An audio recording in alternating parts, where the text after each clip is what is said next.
A Christmas Carol by Charles Dickens. Stave One, Marley's Ghost.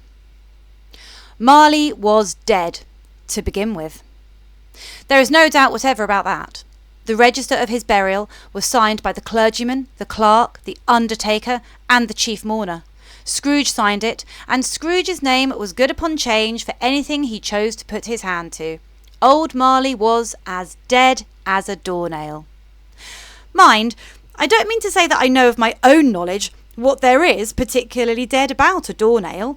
I might have been inclined myself to regard a coffin nail as the deadest piece of ironmongery in the trade. But the wisdom of our ancestors is in the simile, and my unhallowed hands shall not disturb it, or the country's done for. You will therefore permit me to repeat emphatically that Marley was as dead as a doornail. Scrooge knew he was dead? Of course he did. How could it be otherwise? Scrooge and he were partners for I don't know how many years. Scrooge was his sole executor, his sole administrator, his sole assign, his sole residuary legatee, his sole friend, and sole mourner. And even Scrooge was not so dreadfully cut up by the sad event, but that he was an excellent man of business on the very day of the funeral, and solemnised it with an undoubted bargain. The mention of Marley's funeral brings me back to the point I started from. There is no doubt that Marley was dead. This must be distinctly understood, or nothing wonderful can come of the story that I'm going to relate. If we were not perfectly convinced that Hamlet's father died before the play began, there would be nothing more remarkable in his taking a stroll at night in an easterly wind upon his own ramparts than there would be in any other middle-aged gentleman rashly turning out after dark in a breezy spot, say St. Paul's churchyard, for instance, literally to astonish his son's weak mind. Scrooge never painted out old Marley's name. There it stood years afterwards above the warehouse door, Scrooge and Marley. The firm was known as Scrooge and Marley. Sometimes people new to the business called Scrooge Scrooge, and sometimes Marley. But he answered to both names. It was all the same to him. Oh, but he was a tight-fisted hand at the grindstone, Scrooge. A squeezing, wrenching, grasping, scraping, clutching, covetous old sinner. Hard and sharp as flint, from which no steel had ever struck out generous fire. Secret and self-contained and solitary as an oyster. The cold within him froze his old features, nipped his pointed nose, shrivelled his cheek, stiffened his gait, made his eyes red, his thin lips blue, and spoke out shrewdly in his grating voice. A frosty rime was on his head and on his eyebrows and his wiry chin. He carried his own low temperature always about with him. He iced his office in the dog days and didn't thaw it 1 degree at Christmas. External heat and cold had little influence on Scrooge. No warmth could warm, nor wintry weather chill him. No wind that blew was bitterer than he, no falling snow was more intent upon its purpose, no pelting rain less open to entreaty. Foul weather didn't know where to have him. The heaviest rain and snow and hail and sleet could boast of the advantage over him in only one respect. They often came down handsomely, and Scrooge never did. Nobody ever stopped him in the street to say with gladsome looks, "Oh, my dear Scrooge, how are you? When will you come to see me?" No beggars implored him to bestow a trifle. No children asked him what it was o'clock. No man or woman ever once in all his life inquired the way to such and such a place of Scrooge. Even the blind men's dogs appeared to know him, and when they saw him coming on, they would tug their owners into doorways and up courts, and then would wag their tails, as though they said, "No eye at all is better than an evil eye, dark master." But what did Scrooge care? It was the very thing he liked. To edge his way along the crowded paths of life, warning all human sympathy to keep its distance, was what the knowing ones call nuts to Scrooge. Once upon a time, of all the good days in the year, on Christmas Eve, old Scrooge sat busy in his counting house. It was cold, bleak, biting weather, foggy withal, and he could hear the people in the court outside go wheezing up and down, beating their hands upon their breasts and stamping their feet upon the pavement stones to warm them. The city clocks had only just gone 3, but it was quite dark already. It had not been light all day, and candles were flaring in the windows of the neighbouring offices like ruddy smears upon the palpable brown air.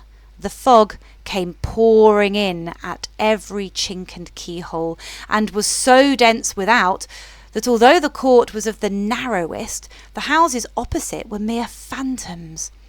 To see the dingy cloud come drooping down, obscuring everything, one might have thought that nature lived hard by and was brewing on a large scale. The door of Scrooge's counting house was open so that he might keep an eye upon his clerk, who, in a dismal little cell beyond, a sort of tank, was copying letters. Scrooge had a very small fire, but the clerk's fire was so very much smaller that it looked like one coal. But he couldn't replenish it, for Scrooge kept the coal box in his own room, and so surely as the clerk came in with the shovel, the master predicted that it would be necessary for them to part. Wherefore the clerk put on his white comforter and tried to warm himself at the candle, in which effort, not being a man of strong imagination, he failed. "A Merry Christmas, Uncle! God save you!" cried a cheerful voice. It was the voice of Scrooge's nephew, who came upon him so quickly that this was the first intimation he had of his approach. "Bah!" said Scrooge. "Humbug!" He had so heated himself with rapid walking in the fog and frost, this nephew of Scrooge's, that he was all in a glow. His face was ruddy and handsome, his eyes sparkled, and his breath smoked again. "Christmas a humbug, Uncle," said Scrooge's nephew. "You don't mean that, I'm sure." "I do," said Scrooge. "Merry Christmas? What right have you to be merry? What reason have you to be merry? You're poor enough." "Oh, come then," returned the nephew gaily. "What right have you to be dismal? What reason have you to be morose? You're rich enough." Scrooge, having no better answer ready on the spur of the moment, said "Bah!" again, and followed it up with humbug. "Oh, don't be cross, Uncle," said the nephew. "What else can I be," returned the uncle, "when I live in such a world of fools as this? Merry Christmas! Out upon Merry Christmas! What's Christmas time to you but a time for paying bills without money, a time for finding yourself a year older and not an hour richer, a time for balancing your books and having every item in 'em through a round dozen of months presented dead against you? If I could work my will," said Scrooge indignantly, "every idiot who goes about with Merry Christmas on his lips should be boiled with his own pudding and buried with a stake of holly through his heart. He should." "Uncle!" pleaded the nephew. "Nephew," returned the uncle sternly, "keep Christmas in your own way and let me keep it in mine." "Keep it?" repeated Scrooge's nephew. "But you don't keep it." "Well, let me leave it alone then," said Scrooge. "Much good may it do you. Much good it has ever done you." "There are many things from which I might have derived good, by which I've not profited, I dare say," returned the nephew, "Christmas among the rest. But I'm sure I have always thought of Christmas time, when it has come round, apart from the veneration due to its sacred name and origin, if anything belonging to it can be apart from that, as a good time, a kind, forgiving, charitable, pleasant time. The only time I know of in the long calendar of the year, when men and women seem by one consent to open their shut-up hearts freely and to think of people below them as if they really were fellow passengers to the grave and not another race of creatures bound on other journeys. And therefore, Uncle, although it has never put a scrap of gold or silver in my pocket, I believe that it has done me good and it will do me good, and I say, God bless it." The clerk in the tank involuntarily applauded. Becoming immediately sensible of the impropriety, he poked the fire and extinguished the last frail spark forever. "Let me hear another word from you," said Scrooge, "and you'll keep your Christmas by losing your situation." "You're quite a powerful speaker, sir," he added, returning to his nephew. I wonder you don't go into Parliament." "Oh, don't be angry, Uncle. Come, dine with us tomorrow." Scrooge said that he would see him. Yes, indeed he did. He went the whole length of the expression and said that he would see him in that extremity first. "But why?" cried Scrooge's nephew. "Why?" "Why did you get married?" said Scrooge. "Because I fell in love." "Because you fell in love?" growled Scrooge, as if that were the only one thing in the world more ridiculous than a Merry Christmas. Good afternoon." "Nay, Uncle, but you never came to see me even before that happened. Why give it as a reason for not coming now?" "Good afternoon," said Scrooge. "I want nothing from you. I ask nothing of you. Why cannot we be friends?" "Good afternoon," said Scrooge. "I am sorry, with all my heart, to find you so resolute. We've never had any quarrel to which I've been a party. But I have made the trial in homage to Christmas, and I'll keep my Christmas humour to the last. And so, a Merry Christmas, Uncle." "Good afternoon," said Scrooge. "And a Happy New Year." "Good afternoon," said Scrooge. His nephew left the room without an angry word, notwithstanding, and he stopped at the outer door to bestow the greetings of the season on the clerk, who, cold as he was warmer than Scrooge, for he returned them cordially. "Oh, there's another fellow," muttered Scrooge, who overheard him. "My clerk, with just 15 shillings a week and a wife and family, talking about Merry Christmas. I'll retire to Bedlam." This lunatic, in letting Scrooge's nephew out, had let 2 other people in. They were portly gentlemen, pleasant to behold, and now stood with their hats off in Scrooge's office. They had books and papers in their hands, and they bowed to him. "Scrooge and Marley's, I believe," said one of the gentlemen, referring to his list. "Have I the pleasure of addressing Mr. Scrooge or Mr. Marley?" "Mr. Marley has been dead these 7 years," Scrooge replied. "He died 7 years ago, this very night." "Oh, well, we have no doubt that his liberality is well represented by his surviving partner," said the gentleman, presenting his credentials. It certainly was, for they had been 2 kindred spirits. At the ominous word liberality, Scrooge frowned and shook his head and handed the credentials back.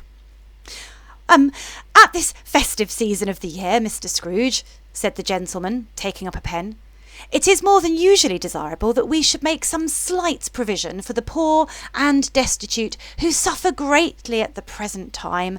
Many thousands are in want of common necessaries. Hundreds of thousands are in want of common comforts, sir." "Are there no prisons?" asked Scrooge. "Plenty of prisons," said the gentleman, laying down the pen again. "And the Union workhouses?" demanded Scrooge. "Are they still in operation?" "They are still," returned the gentleman. "I wish I could say they were not." "The treadmill and the poor law are in full vigour then?" said Scrooge. "Both very busy, sir." "Oh! I was afraid from what you said at first that something had occurred to stop them in their useful course," said Scrooge. "I'm very glad to hear it."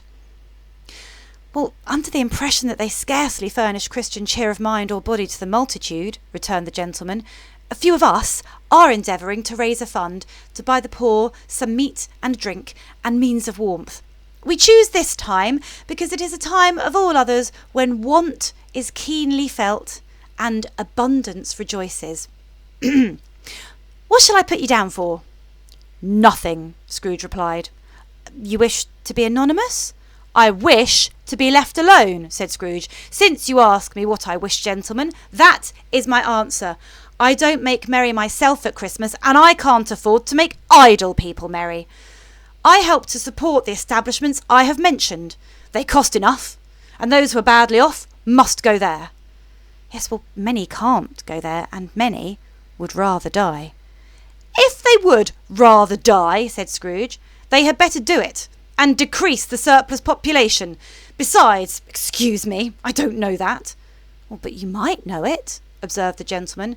"It's not my business," returned Scrooge. "It's enough for a man to understand his own business, and not to interfere with other people's. Mine occupies me constantly. Good afternoon, gentlemen." Seeing clearly that it would be useless to pursue their point, the gentleman withdrew. Scrooge resumed his labours with an improved opinion of himself, and in a more facetious temper than was usual with him. Meanwhile, the fog and darkness thickened so that people ran about with flaring links, proffering their services to go before horses in carriages and conduct them on their way. The ancient tower of a church, whose gruff old bell was always peeping slyly down at Scrooge out of a Gothic window in the wall, became invisible, and struck the hours and quarters in the clouds with tremulous vibrations afterwards, as if its teeth were chattering in its frozen head up there. The cold became intense. In the main street, at the corner of the court, some labourers were repairing the gas pipes and had lighted a great fire in the brazier, round which a party of ragged men and boys were gathered, warming their hands and winking their eyes before the blaze in rapture. The water plug being left in solitude, its overflowings suddenly congealed and turned to misanthropic ice. The brightness of the shops, where holly sprigs and berries crackled in the lamp heat of the windows, made pale faces ruddy as they passed. Poulterers' and grocers' trades became a splendid joke, a glorious pageant, with which it was next to impossible to believe that such dull principles as bargain and sale had anything to do. The Lord Mayor, in the stronghold of the mighty mansion house, gave orders to his 50 cooks and butlers to keep Christmas as a Lord Mayor's household should, and even the little tailor, whom he had fined 5 shillings on the previous Monday for being drunk and bloodthirsty in the streets, stirred up tomorrow's pudding in his garret, while his lean wife and baby sallied out to buy the beef.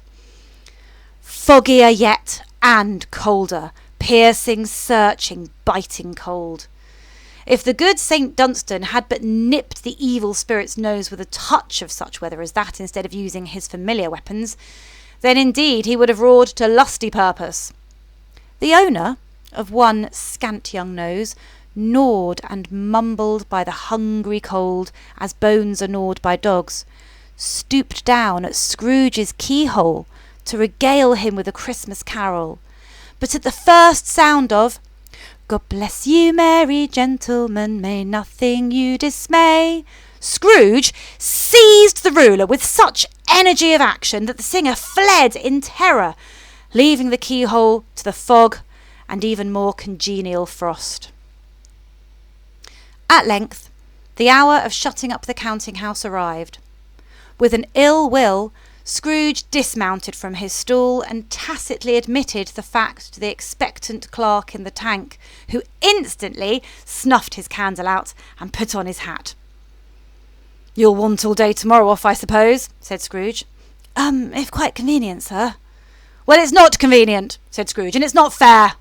If I was to stop £0.50 for it, you'd think yourself ill-used, I'll be bound." The clerk just smiled faintly. "And yet," said Scrooge, "you don't think me ill-used when I pay a day's wages for no work." The clerk observed that it was only once a year. "That's a poor excuse for picking a man's pocket every 25th of December," said Scrooge, buttoning his greatcoat to the chin. "But I suppose you must have the whole day. Be here all the earlier the next morning."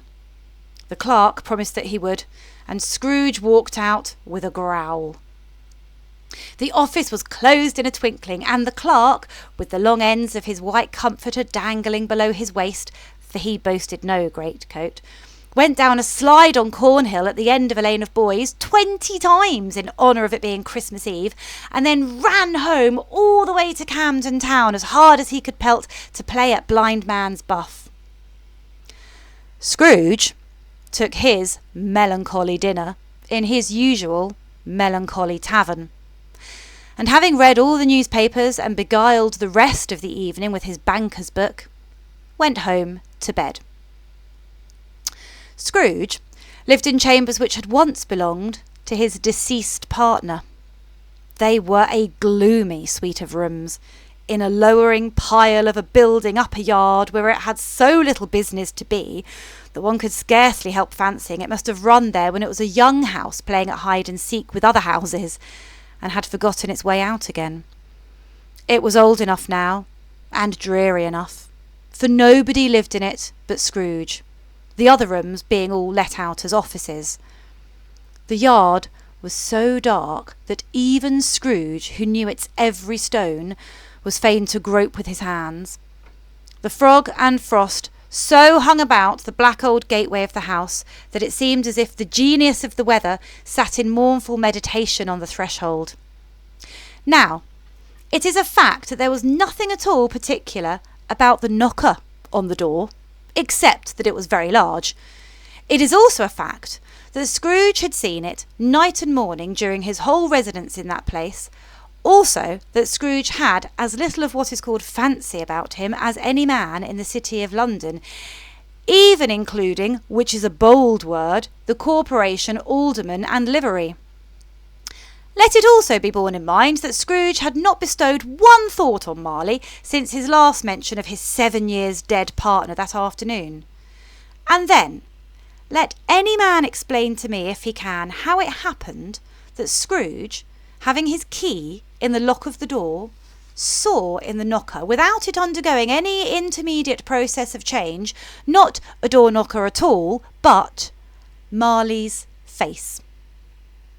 Marley's face. It was not in impenetrable shadow, as the other objects in the yard were, but had a dismal light about it, like a bad lobster in a dark cellar. It was not angry or ferocious, but looked at Scrooge as Marley used to look, with ghostly spectacles turned up on its ghostly forehead. The air was curiously stirred as if by breath or hot air, and though the eyes were wide open, they were perfectly motionless. That, and its livid colour, made it horrible. But its horror seemed to be in spite of the face and beyond its control, rather than a part of its own expression.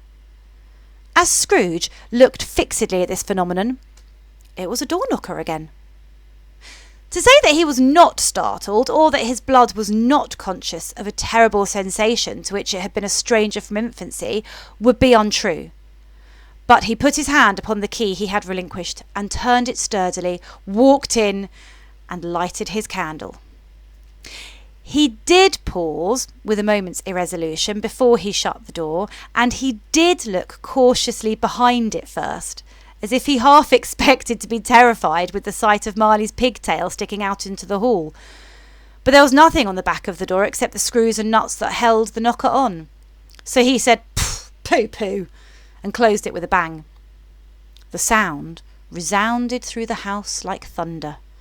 Every room above and every cask in the wine merchant's cellars below appeared to have a separate peal of echoes of its own. Scrooge was not a man to be frightened by echoes. He fastened the door and walked across the hall and up the stairs, slowly too, trimming his candle as he went. You may talk vaguely about driving a coach and six up a good old flight of stairs or through a bad young Act of Parliament, but I mean to say, you might have got a hearse up that staircase and taken it broadwise with the splinter bar towards the wall and the door towards the balustrades and done it easy. There was plenty of width for that and room to spare, which is perhaps the reason why Scrooge thought he saw a locomotive hearse going on before him in the gloom. Half a dozen gas lamps out on the street wouldn't have lighted the entry too well, so you may suppose that it was pretty dark with Scrooge's dip. Up Scrooge went, not caring a button for that. Darkness is cheap, and Scrooge liked it. But before he shut his heavy door, he walked through his rooms to see that all was right. He had just enough recollection of the face to desire to do that. Sitting room, bedroom, lumber room, all as they should be. Nobody under the table, nobody under the sofa, a small fire in the grate, a spoon and basin ready, and the little saucepan of gruel, Scrooge had a cold in his head, upon the hob. Nobody under the bed, nobody in the closet, nobody in his dressing gown, which was hanging up in a suspicious attitude against the wall. Lumber room, as usual. Old fireguard, old shoes, 2 fish baskets, washing stand on 3 legs, and a poker. Quite satisfied, he closed his door and locked himself in. Double locked himself in, actually, which was not his custom. Thus secured against surprise, He took off his cravat, put on his dressing gown and slippers, and his nightcap, and sat down before the fire to take his gruel. It was a very low fire indeed, nothing on such a bitter night. He was obliged to sit close to it and brood over it before he could extract the least sensation of warmth from such a handful of fuel. The fireplace was an old one, built by some Dutch merchant long ago and paved all round with quaint Dutch tiles, designed to illustrate the Holy Scriptures. There were Cains and Abels, Pharaoh's daughters, queens of Sheba, angelic messengers descending through the air on clouds like feather beds, Abrahams, Belshazzars, apostles putting off to sea in butter boats, hundreds of figures to attract his thoughts, and yet that face of Marley, 7 years dead, came like the ancient prophet's rod and swallowed up the whole. If each tile had been a blank at first, with power to shape some picture on its surface from the disjointed fragments of his thoughts, there would have been a copy of old Marley's head on every single one. "Humbug!" said Scrooge, and walked across the room. After several turns, he sat down again.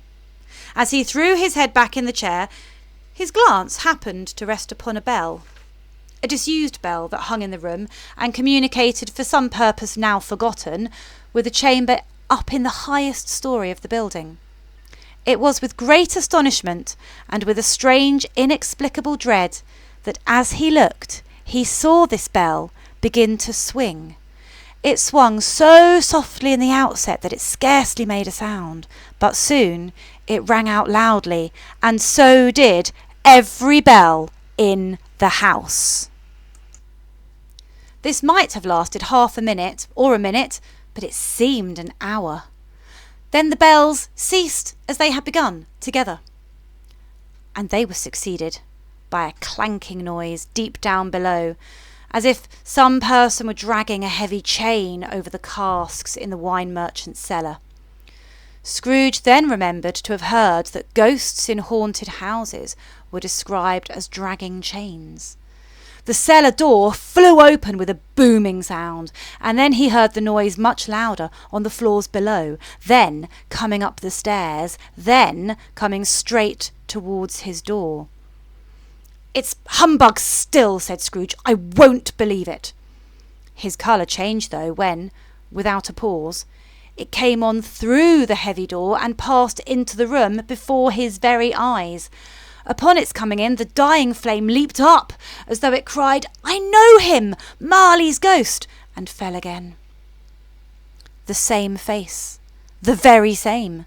Marley, in his pigtail, usual waistcoat, tights and boots, the tassels on the latter bristling, like his pigtail and his coat skirts, and the hair upon his head. The chain he drew was clasped about his middle. It was long and wound about him like a tail, and it was made, for Scrooge observed it closely, of cash boxes, keys, padlocks, ledgers, deeds, and heavy purses wrought in steel. His body was transparent, so that Scrooge, observing him and looking through his waistcoat, could see the 2 buttons on his coat behind. Scrooge had often heard it said that Marley had no bowels, but he'd never believed it till now. Nor did he believe it even now, though he looked the phantom through and through and saw it standing before him, though he felt the chilling influence of its death-cold eyes, and marked the very texture of the folded kerchief bound about its head and chin, which wrapper he'd not observed before, he was still incredulous, and he fought against his senses. "How now?" said Scrooge, caustic and cold as ever. "What do you want with me?" "Much." Marley's voice, no doubt about it. "Who are you?" "Ask me who I was."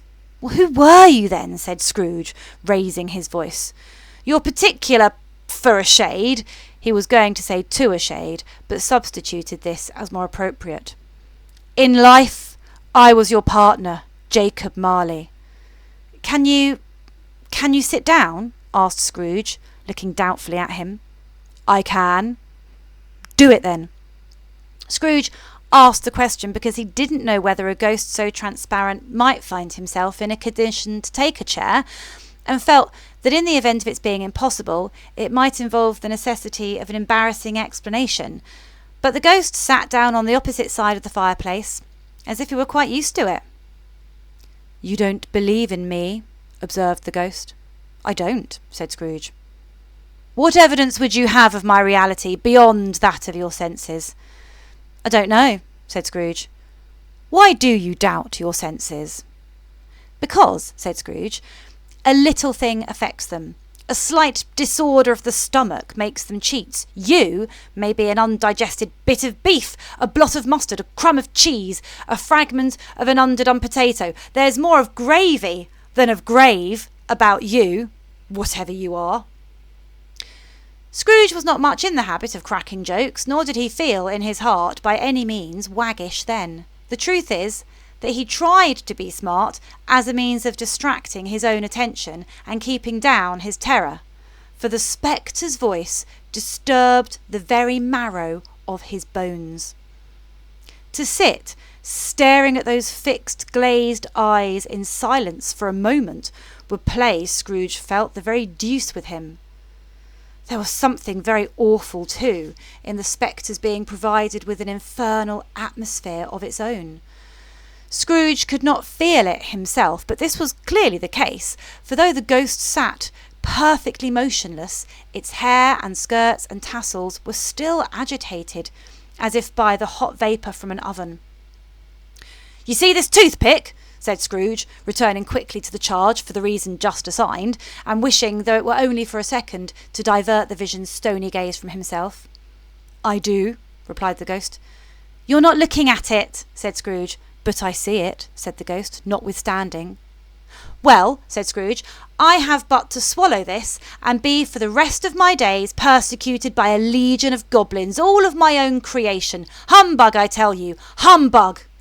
At this, the spirit raised a fearful cry and shook its chain with such dismal and appalling noise that Scrooge held on tight to his chair to save himself from falling in a swoon.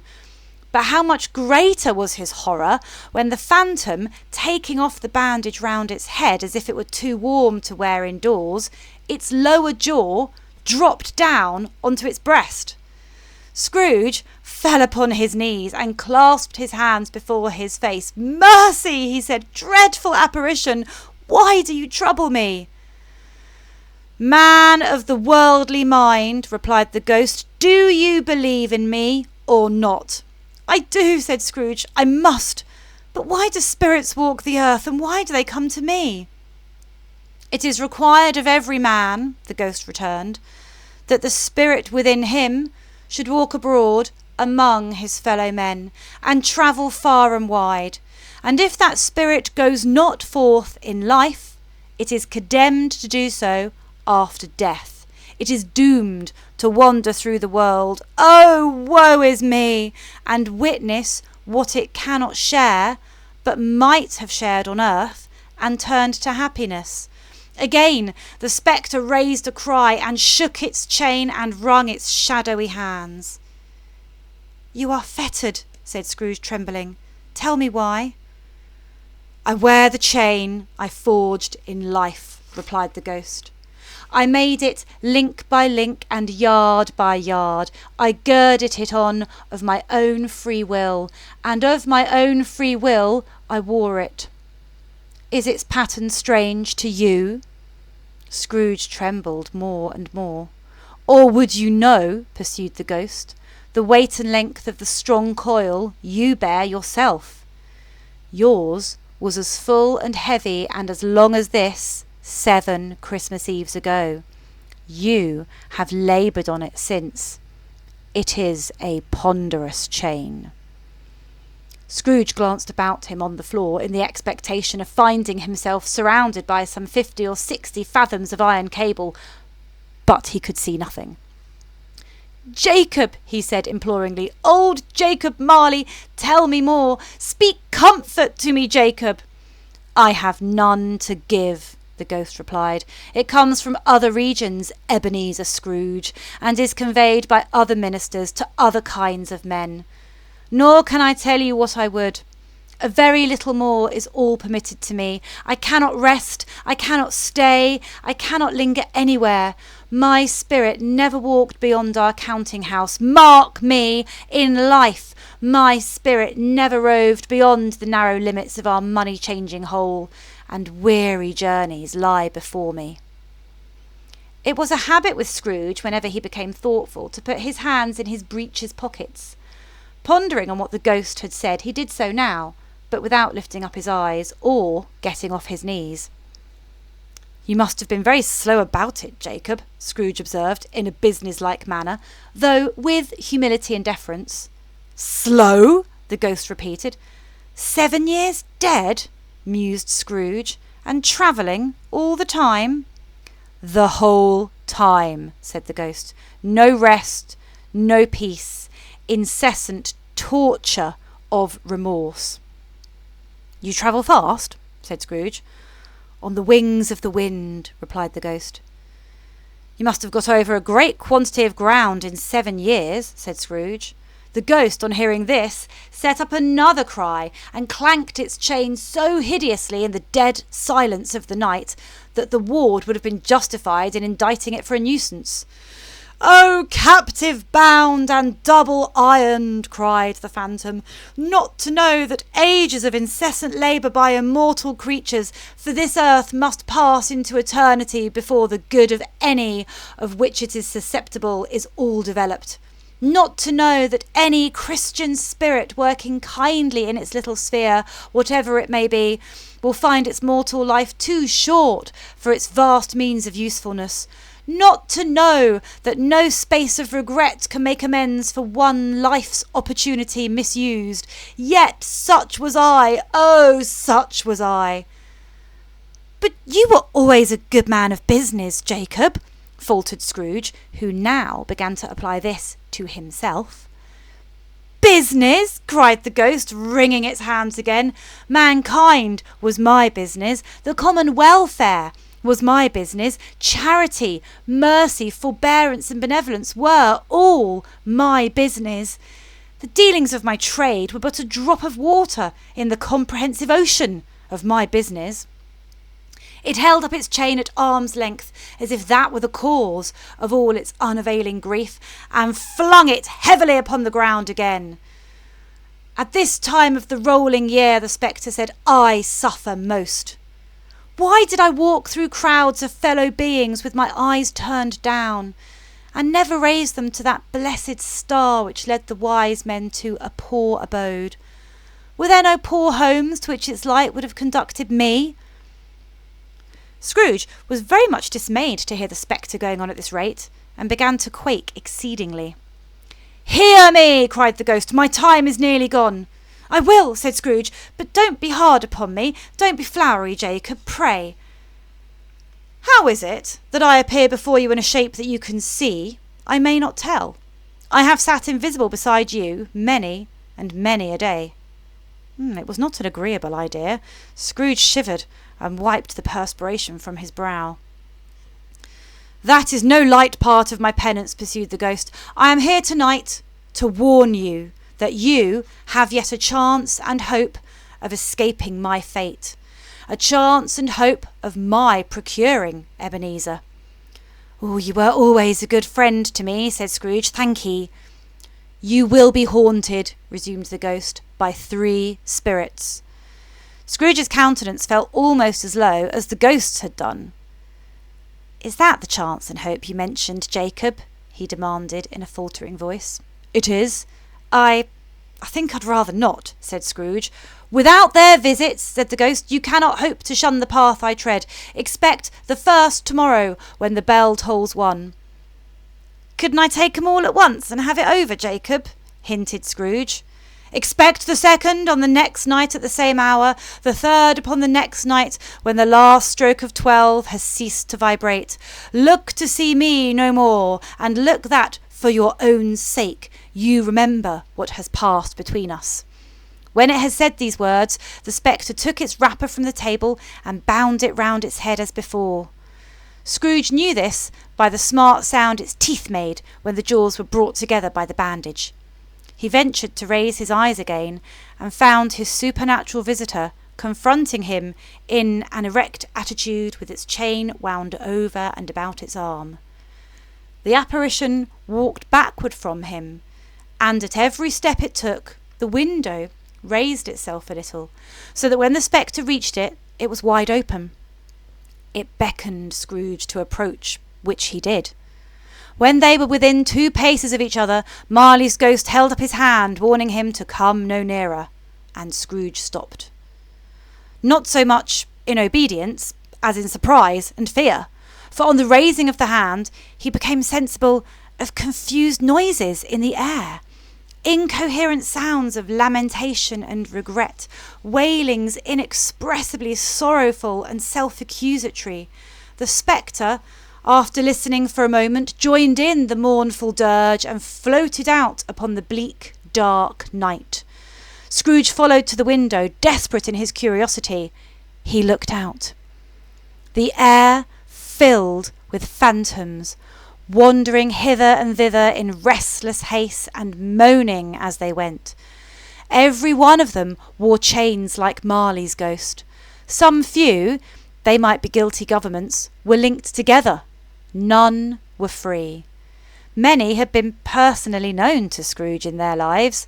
He had been quite familiar with one old ghost in a white waistcoat, with a monstrous iron safe attached to its ankle, who cried piteously at being unable to assist a wretched woman with an infant whom it saw below upon a doorstep. The misery with them all was, clearly, that they sought to interfere for good in human matters, and had lost the power forever. Whether these creatures faded into mist or mist enshrouded them, he could not tell, but they and their spirit voices faded together, and the night became as it had been when he walked home. Scrooge closed the window and examined the door by which the ghost had entered. It was still double locked, as he had locked it with his own hands, and the bolts were undisturbed. He tried to say humbug, but stopped at the first syllable.